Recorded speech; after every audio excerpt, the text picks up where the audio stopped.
Praise the Lord. जय मसीह के साथियों, इस वीडियो के द्वारा आपको इंकरेज करना चाहता हूं फास्टिंग के विषय पर, क्योंकि इन दिनों में प्रभु के लोग 40 दिन का उपवास रखते हैं। और प्रभु यीशु ने भी लूका 4 अध्याय में अपनी सेवा शुरू करने से पहले 40 दिन का उपवास रखा।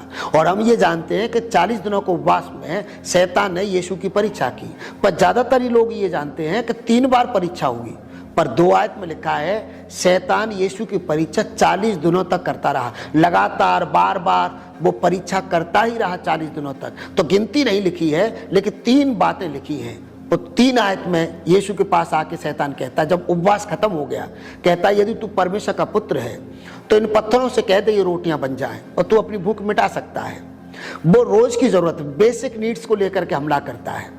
मैं और आप भी जूझ रहे होंगे अपनी बेसिक नीड्स के लिए, रोज की जरूरतों के लिए। शैतान लालच देता है, आप भरमाने में नहीं आना।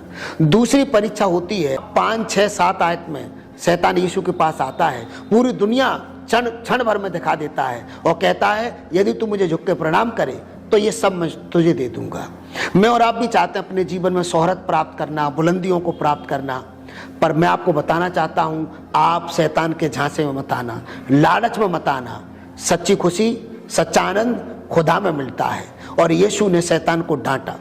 तीसरी परीक्षा वो करता है 9 आयत में, 4 अध्याय की 9 आयत में शैतान यीशु को मंदिर के कंगूरे पर खड़ा करके कहता है तू यहां से गिर जा, तू यहां से कूद जा, क्योंकि कलाम कहता है कि स्वर्गदूत तुझे हाथों हाथ उठा लेंगे।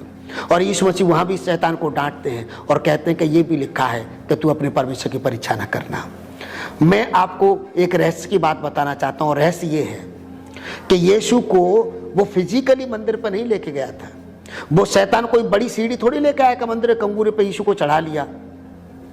यीशु से जो झगड़ा हो रहा था, यीशु की जो परीक्षा हो रही थी, यीशु से जो युद्ध हो रहा था शैतान के साथ, वो आध्यात्मिक था, आत्मिक युद्ध हो रहा था। शैतान हमारे मन को अटैक करता है, हमारे मन में काम करता है, हमारे मन को परखता है और वो कमजोर लोगों को भटका देता है, परीक्षा में गिरा देता है। और यीशु की ये परीक्षा ये फिजिकल नहीं थी, ये परीक्षा आध्यात्मिक थी, इनसाइड थी, आध्यात्मिक युद्ध था ये। और ये मुझे आपको समझना है, मनुष्य हर दिन आध्यात्मिक युद्ध कर रहा है और ज़्यादातर लोग गिर जाते हैं क्योंकि शैतान उनको फिजिकली दिखाई नहीं देता है, पर इनसाइड वो काम कर रहा होता है। कैसे? आप पढ़िए मेरे साथ यूहन्ना 13 अध्याय की 2 आयत, वहां पर लिखा है तब शैतान यहूदा इस्करियोती के मन में ये डाल चुका था कि वो यीशु को पकड़वाए। क्या लिखा है? तब शैतान यहूदा के मन में ये डाल चुका था कि वो यीशु को पकड़वाए। आप सोच रहे होंगे नहीं ये तो परमेश्वर की योजना थी, यीशु को क्रूस तक जाना था, वो तो परमेश्वर की वजह से हुआ। ऐसा नहीं है। शैतान ने यहूदा इस्करियोती के मन में क्यों डाला और किसी के मन में क्यों नहीं डाला? क्योंकि शैतान को मालूम था यहूदा चोर है, यहूदा लालची है, उसके मन में गुनाह था, वो पापी जिंदगी जी रहा था। और शैतान हर भक्त के जीवन में अटैक नहीं कर सकता है, सच्चे लोगों के जीवन में अटैक नहीं कर सकता है। शैतान उन लोगों के मन में काम करता है जिनकी जिंदगी खुदा की नज़र में सही नहीं है। शैतान को मौका मत दीजिए, अच्छा जीवन जिए, सच्चा जीवन जीने की कोशिश करिए, परमेश्वर आपसे प्रसन्न हो जाएंगे और शैतान मुझे आपको कभी इस्तेमाल नहीं कर पाएंगे।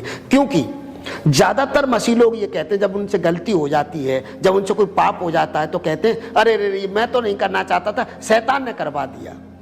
ये एक प्रश्न चिन्ह छोड़ता है। यदि आप मसीह हैं, यदि आप भक्त हैं, तो शैतान ने आपके द्वारा क्यों करवा दिया? क्योंकि आपके मन में गुनाह होगा, आप अच्छा मसीह जीवन नहीं जी रहे होंगे। और यहूदा इस्करियोती के मन में शैतान सिर्फ इसीलिए काम कर पाया क्योंकि यहूदा इस्करियोती का जीवन सही नहीं था। और एक और बात लिखी है प्रेरितों काम 5 अध्याय में, जहां हनन्या जो अपनी भूमि बेचता है, आधी भूमि के पैसे घर पर छोड़ के आधी भूमि के पैसे दान करता है, झूठ बोलता है, तो पतरस ने कहा हे हनन्या तेरे मन में शैतान ने ये बात क्यों डाली? साफ शब्दों में लिखा है हे हनन्या तेरे मन में शैतान ने ये बात क्यों डाली। मतलब तेरे मन में नहीं डालनी चाहिए थी शैतान को ये बात। तू भक्त है, तू सच्चा आदमी है, तो शैतान कैसे काम कर सकता है? इसका मतलब गुनहगार है, पापी है, और शैतान ये जानता है, इसलिए उन लोगों के मन में शैतान काम करता है। इसलिए अपने मन पे काबू करें। जब आप उपवास करें, उपवास करके कितने लोग हैं जो बाजार घूमते हैं, शॉपिंग करते हैं, उस उपवास का कोई मतलब नहीं है। यीशु ने उपवास किया, एकांत में उपवास किया। जब जब आप उपवास करें उस दिन आप घर पे रहें, एकांत में रहें, ज़्यादा समय दुआओं में और परमेश्वर वचन में गुजारें, आपका उपवास सफल हो सकता है। आप परमेश्वर की सामर्थ्य से भर सकते हैं, ईश्वर आपसे प्रसन्न हो सकते हैं प्रभु यीशु मसीह के नाम से।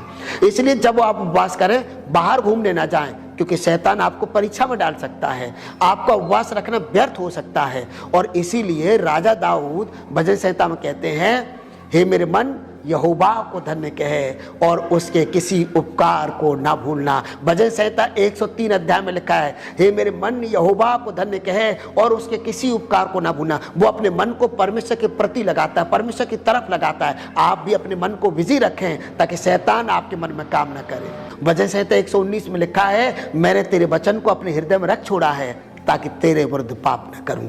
अपने मन को खुदा की तरफ लगाएं, शैतान को मौका न दें। आपका उपवास सफल हो सकता है, आप आशीषित हो सकते हैं, उसके रूह से, उसकी शक्ति से आप भर सकते हैं प्रभु यीशु मसीह के नाम से। यदि आपको संदेश अच्छा लगा हो तो मुझे इंकरेज करने के लिए आप लाइक कर सकते हैं।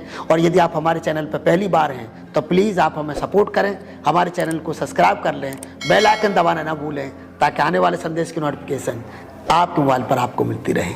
God bless you.